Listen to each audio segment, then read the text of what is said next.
Hi guys, my name's Jaden. I'm an alcoholic. I'm extremely fearful. They say it doesn't get any easier. That's so flippin' true. There's I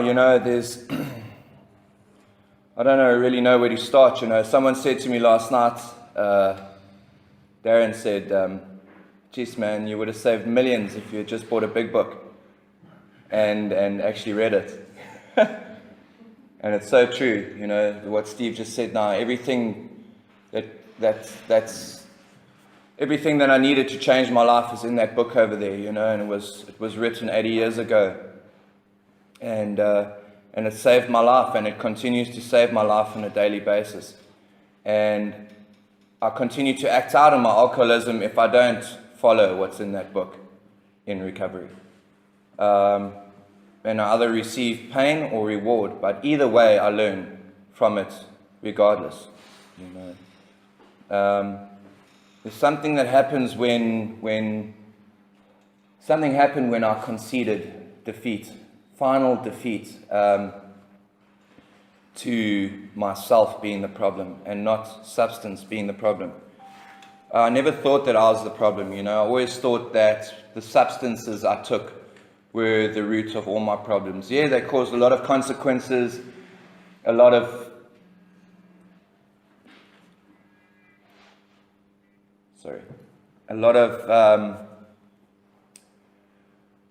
consequences, a lot of criminal records, being disowned, being on the streets, and all that sort of stuff that this disease gives all of us, or worldly loss and material loss and relationship loss. But, I never ever realized that it was my behavior that encouraged me to find a solution in something outside of myself. And I found that solution in substance, any substance. I never had a substance of choice. There was two specific substances that brought me to my knees, actually brought me flat on my face. But, my substance of choice was whatever you had in your pocket. And I've had many attempts of trying to find sobriety, many attempts. I've been blessed with more attempts than the average person, trying to fight this disease. And in my soberest, clearest frames of mind, when I'm financially successful and my marriage is working and I'm being a dad and I've got every material thing that I need, in a sober state of mind, I will still go and pick up and think that it's okay. There would still be something, a pie section missing in my pie, something that was incomplete in me, that in that sober state of mind, I would make that decision to pick up and use again. And that's the insanity. The consequences of what happens when I pick up that bottle and I start drinking, when I come home a month later without a car, with no shoes, no phone, as thin as a rake. But the main problem with me was, why the hell did I make that decision in a sober state of mind? And that's the insanity that I had to learn about in that book, and through my sponsor, and through studying that big book, in group. My experience is I had to go to treatment. I was unable to do it on my own in these rooms, and like it says in our sister fellowship, I'm a lot more privileged to have this disease now than many years ago, because the solution now is so stark in everyone I see that's making a success. One of them sitting next to me here, and Caleb and Don and Keith and Josh and Cass and Natalie and all the people that have done this before me, and all the guys that have tried this so many times before their way, I could not discard that anymore. I couldn't sit there in a room in a place called Concern Group and sit there in the room with 40 other people and believe that they're all wrong and I'm right. And that was my life. I always thought that everybody else was wrong and I was right. And it got life beat that out of me, life beat that idea out of me through a really long, slow process of pain and consequence. And I was brought down to my knees, and I was desperate and broken. And I walked into treatment off the streets, living in a park with my wife. My son was gone. I was unemployable. Like Don always said, that CV of life, I didn't have a CV. Everything that was on there was all a lie. I didn't have a matric. So every job I ever got was dishonest. Basically my life was lived on dishonesty, and arrogance and ego and entitlement and blame and resentment and pain, I always thought my pain was so much more worse than everybody else's. So I had a reasonable excuse to drink, justifiable, And a lot of the shit, is plausible, life on life's terms can be hard, and there's hurts when growing up, and there's influences, and there's divorce, and there's alcoholism in a family, there's molestation, there's rape, there's murder, there's loss of loved ones. And I realized, that there's a lot of people that happens to, and they end up being very successful, happy people with happy, functional relationships, happy marriages, happy children. So I really had no excuse, It's funny how an alcoholic of my type will look for every excuse, mosquitoes. I'd relapse over mosquitoes keeping me awake at night. Any excuse, to the most. I'd make the biggest excuse out of the smallest thing. And the biggest consequences I'd minimize into the smallest thing, I'd dilute them with so much denial and blame of everything else around me but me. So this program taught me to take responsibility, and I learned how to take responsibility through putting pen on paper. And one of my best friends who I grew up with, who I started the journey of active alcoholism with and also recovery with, who recommended the treatment center that I go to, said to me, Jared, if you ever want to unlock the prison of your mind, do you want the key to unlock the prison of your mind? And I said, yeah, man, give it to me. And he gave me a flipping big pen. He gave me a ballpoint pen and a piece of paper and a step working guide. And he said, well, best you get writing, bro, because that's going to unlock the insanity in your head. I didn't listen then, only 3 years later, I came in, and that always stuck with me, and I always share about that incident because that seed was planted and people never gave up on me, so I gave it a shot. A fearless moral inventory from step 1 to step 12, and it was hard, I remember writing in the guilt and shame section of step 4. And I didn't know what to write. I was like, geez, where do I start? There's so much shit. It's like a washing machine on spin cycle in my head. And what I realized was everything was sectioned, under abuse, sex, relationships, guilt and shame, all that sort of stuff. And I started writing it down. And my head started quietening a bit because it started, that noise in my head, that spin cycle in my head started becoming structured, started having a label, and I could see, jeez, okay, see there, okay, in my resentments, to looking at my part in certain things, if I maybe listened, my parents wouldn't have sent me to boarding school, if I didn't keep on doing substances, I wouldn't have gone to those treatment centers, I wouldn't have been getting smacked around by cops if I wasn't so arrogant and entitled. Started writing about my son, and I started writing about, taking responsibility for and funny, the first resentments on my list were my parents, it usually is. It's usually parents and wife or husband or boyfriend or girlfriend or whatever. And I was like, how could my parents, it's your fault, how could they be like that? How could they treat me like that? How could they be so cool? How could they let me get away with so much? Any excuse.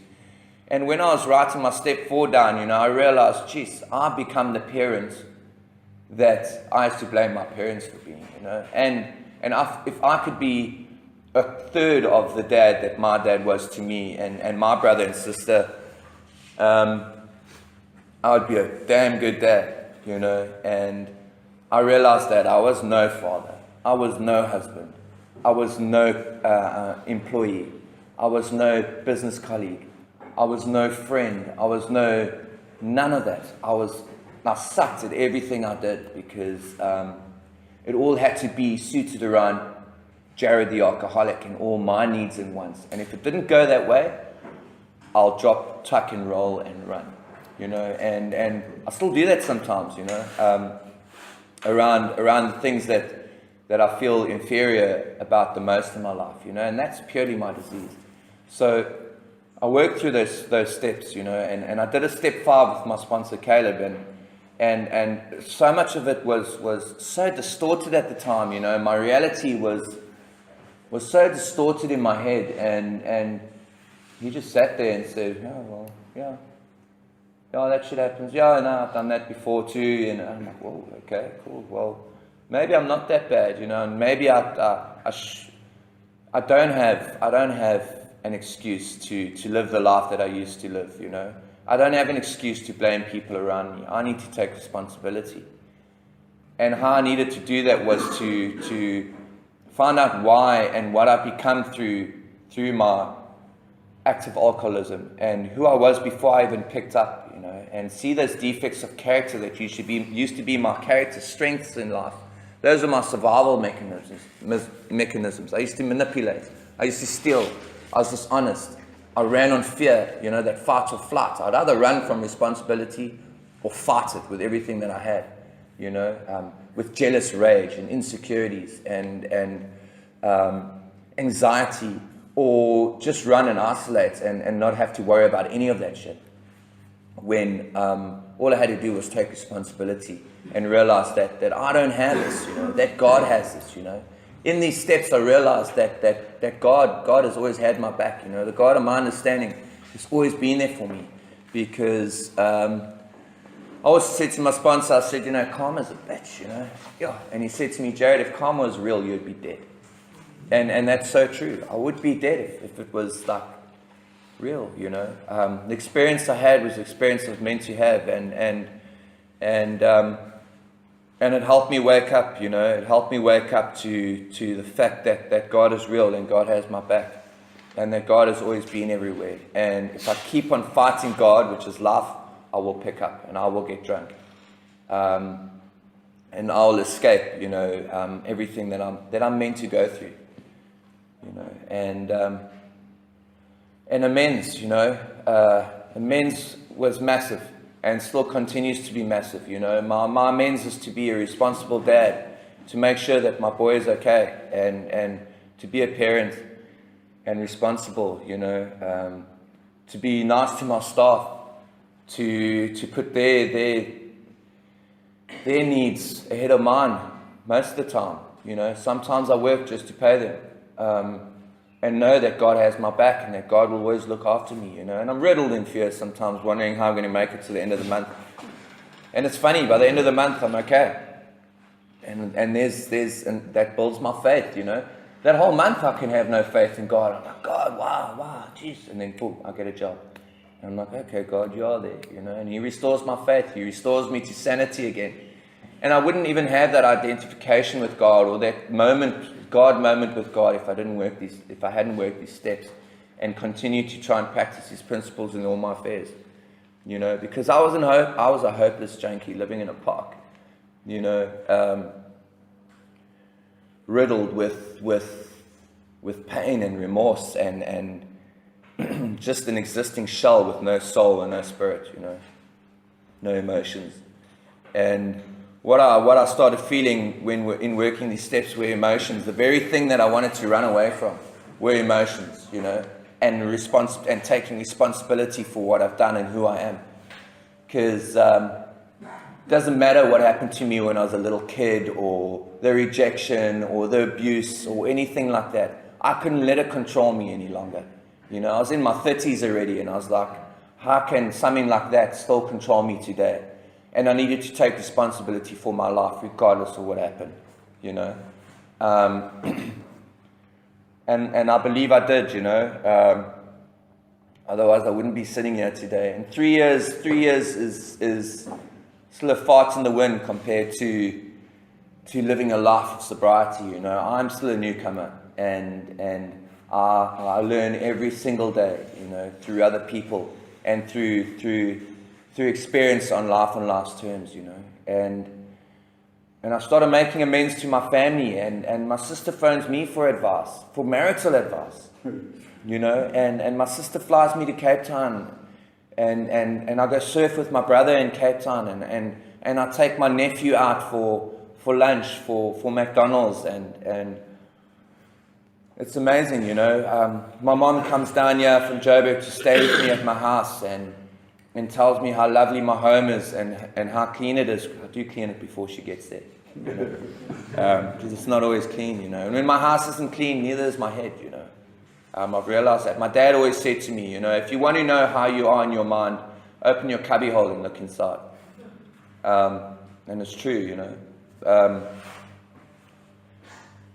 So I started getting this, I started hearing what people had to say, and I started sitting in those concern groups and not fighting it, and although my alcoholism wanted to fight it, I realized that I have to let this go and know that this is God trying to save my life, And Cass always used to say, what do you choose, cake or death? It's chalk and cheese, Do you want to die, or do you want flipping cake? The cake of life, the cherry on the top. And the cherry on the top is that big book over there, The cherry on the top is that solution that's in that book, That's so simple. And I started getting the freedom from my active disease and the freedom from my past, through amends and through having a conscious contact with God, and also to continuously make amends when I'm wrong, and see my part in everything on a daily basis. My step 10, my step 11, and having had a spiritual awakening of the results of the last 11 steps, where there went thunderbolts flying out of my arse, and a big epiphany of light like shining upon me with the warm sun. It was me paddling out on a surfboard,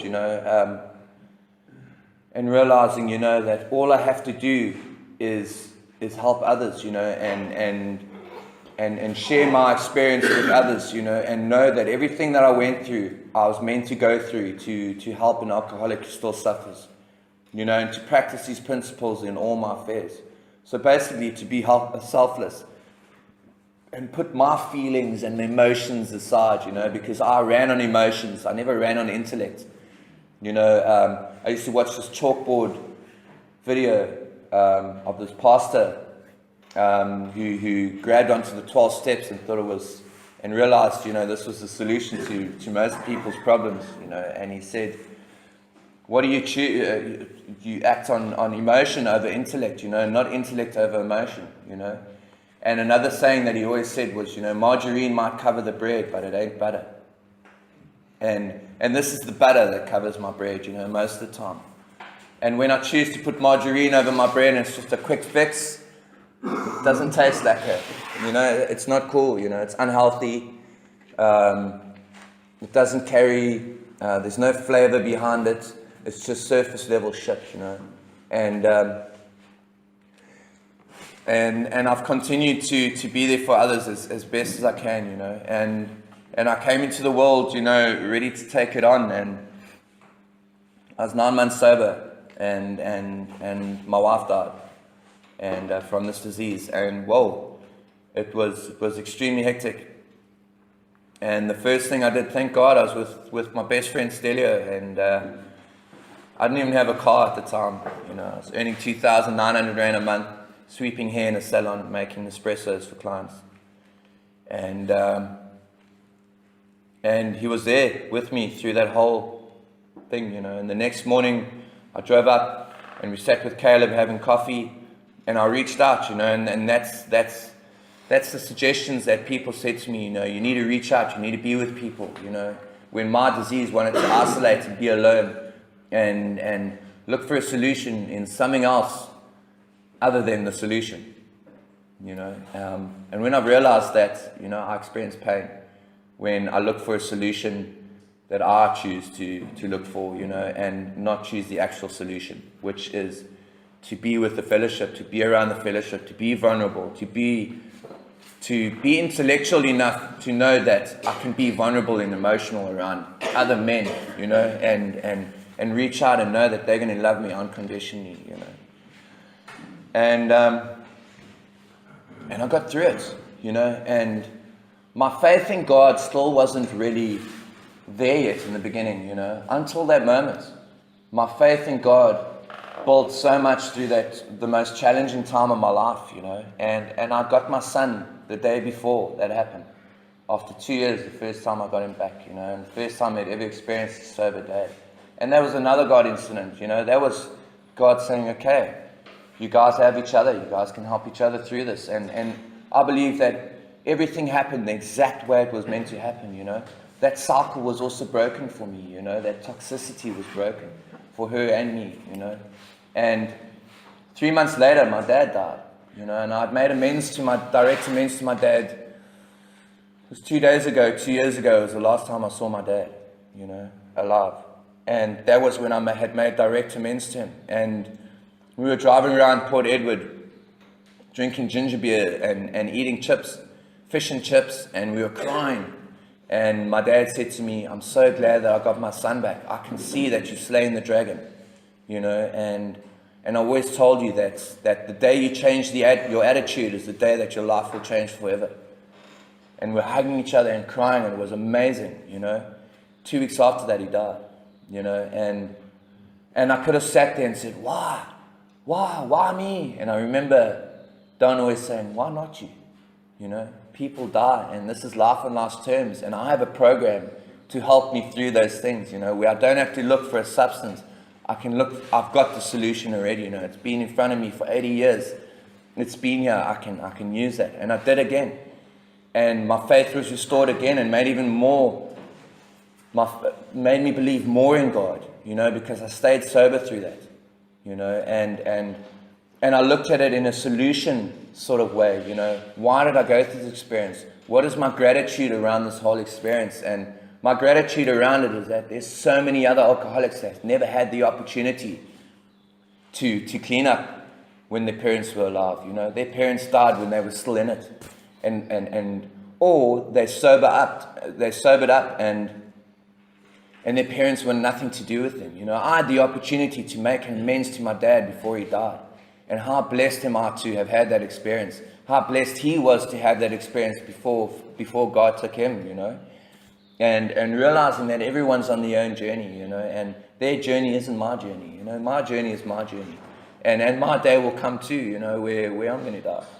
And so it's all just the process of life, you know, and this program's the only thing that taught me that. Those were my biggest reservations, you know. If anything had ever happened to my parents, it's usually if somebody dies, you know.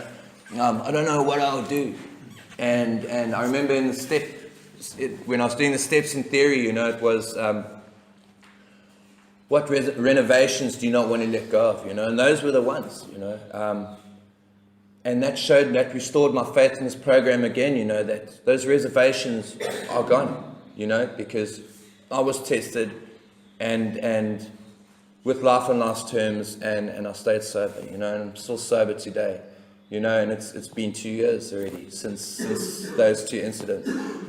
My stepbrother as well, he hung himself when I was 3 months clean. I was still in treatment that same year. So there were a lot of challenges, you know, and I couldn't have done it without this program, and I still cannot continue to live a normal, happy, joyous, and free way of life without this program and the people in it. This program is the people in it. God is the people around me. I don't like to complicate God with religion. I don't like to complicate God with something that I can't fathom or can't touch, you know. I get faith through things that happen in my life. And it's usually through the most challenging times, you know. I don't really need this program when my bank account's full and when my relationships are good and I'm surfing well and business is going good. And I know that pink cloud, you know, God's giving me that pink cloud so that I can enjoy that time when the challenge comes, you know, when I really need to work my program. And that is why this program is here, you know, so that I have it for when the challenges are tough. And when I think that life is dealing, giving me a bad round of cards, a bad hand. And it's never a bad hand, because I've realized that my faith grows more and more and more in those challenging times, And I'm still learning, I act out every day on my disease, around relationships, around jealousy, around affirmation, around ego, around dishonesty, manipulation, deflection of responsibilities, just alcoholism, and I tend to beat myself up about it. And what I do is I become a bitter, miserable person to other people as well, and I forget that those people are the ones that have saved my life, and when I have that time and I speak to my sponsor and or somebody else, or I have that moment with God, I realize, shit, Jared, it doesn't matter how plausible it might be in your head, you cannot let this control you anymore, and I need to take responsibility for who I am. And I realized that I don't have the solution to pick up a drink or a drug anymore. I have a solution in my step 10 and my step 11 in that book, and to make amends and to see my part in every situation and see that the root cause of most problems in my life are me, and I have to keep my side of the street clean to the best of my ability. And sometimes it takes a while, but I do get there. And that's why I believe that I still have the same friends that I have today that I had 3 years ago, friends as far as the UK, friends all over the country that I see a year later, and I still had that friendship with them, and it's through this program, relationship with my family, a relationship with my little boy over there. We're inseparable, you're my life, my boy. And I don't really have much more to say, but this is a program of hope, and this is a program of promises. All those promises have come real in my life in this short span of 3 years. And like I said, 3 years like a fart in the wind. I blink my eyes and I'm 3 years clean and sober, and those promises have come more than I can ever fathom. I got my driver's license in recovery. I got an ID card in recovery. The last time I had an ID book was in 2007. I got to go overseas and surf in Indonesia. I was never allowed to leave this country. There's still some countries that I'm still not allowed to go to. But we'll get there, I know that God has always got my back, and that He's done more for me what I could ever imagine, I run a successful business. I'm a sponsored surfer. I have friends that I can phone and go surf with any day, every day, and I have my family, and most importantly, the only thing that this program guarantees is a daily reprieve from active alcoholism. And if that's all I need, that's good enough for me, because I don't have to live the life that I lived anymore, Everything else that's come in my life has been a bonus. And all those challenges are bonuses too, because it still shows me who I am and what I have to do to change that. And the only way that I can change that is to not change it, is to ask somebody to show me how to change it. And somebody that's worked these steps and continues to work these steps and says, listen, this is my experience and this is how you need to change it. And ask, listen, and do as you're told, bro. And if you ask, listen, and do as you're told, Jared, everything will be okay most of the time. And if I go against my head and what my head's telling me, I have another day clean and sober. If I don't drink and I don't use and I don't run, I'll be okay. And it doesn't matter if I lose everything that I've got in recovery, material-wise, any of those reservations that I thought will destroy me, they mean nothing. All I need to do is stay clean and sober and not run away from my responsibilities. So life can take this all away from me, all my business, my house, everything away from me, and I'll still be happier than I was three and something years ago, So I'm very, very grateful to be here today. I hope that I shared a message of hope. My name's Jared, and I'm an alcoholic, and thanks for letting me share.